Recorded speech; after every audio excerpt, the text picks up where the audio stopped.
Good morning, folks. This is Deb. So we're going to talk about Donald Trump's little McDonald's stunt. Now, Donald Trump has never worked a day in his life.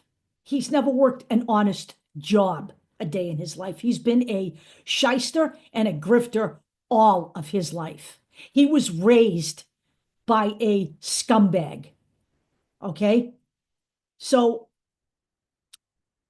what you should know about that little McDonald's stunt is that McDonald's was actually closed for the day. There were no customers in there. There were no customers going through the drive-through. None of that. Those were Secret Service agents driving through the drive-through because they were seen rehearsing outside beforehand. The people inside, few workers explaining how to use the fry machine, but there were no customers inside either. And when he turned around and said, "Look at all the millions of people out there waiting to see me," there were no people out there waiting to see him. Okay? He continues on with his sheer and utter bullshit about how popular he is.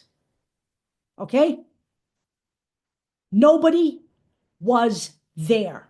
He did not work.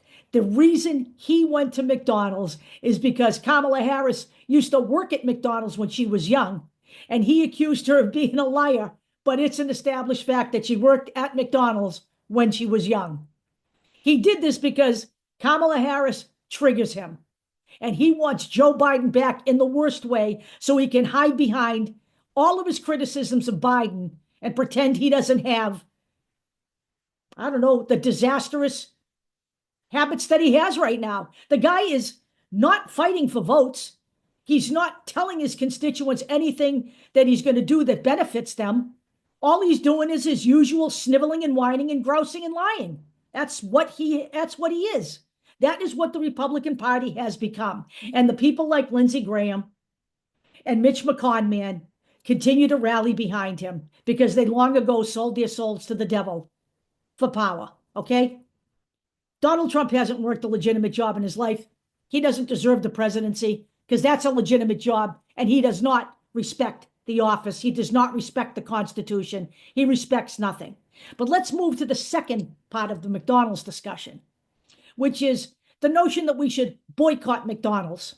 Well, I happen to think strikes and boycotts are very effective. We can see that organized strikes from, industry, from auto workers, etc., they work. Okay. But for the masses to strike, look, my little group tried doing this starting in 2016. We try to get people to stop buying from Amazon. People buy billions of dollars every day from Amazon. Okay. Every day. Strikes work if you can do them, if you can get people to join them, because they're a very effective way of making your point that you're unhappy with a company, that you want something to change. But Americans simply don't indulge in that. They like their stuff too much. It is a fact of life.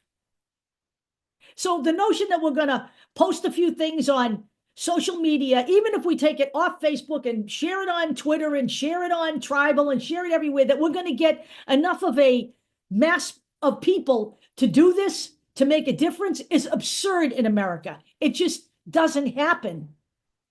It has to be organized through some kind of a group that has massive outreach. Because getting the American people to motivate themselves to stop buying something they've been doing forever is a no-go in this country. I've never seen it be successful. What we do need to do is make sure that Donald Trump is not reelected in November. Time is running short here, and he's amping up his attacks on everybody as we move to the end. Most notably, his comments about the enemy within.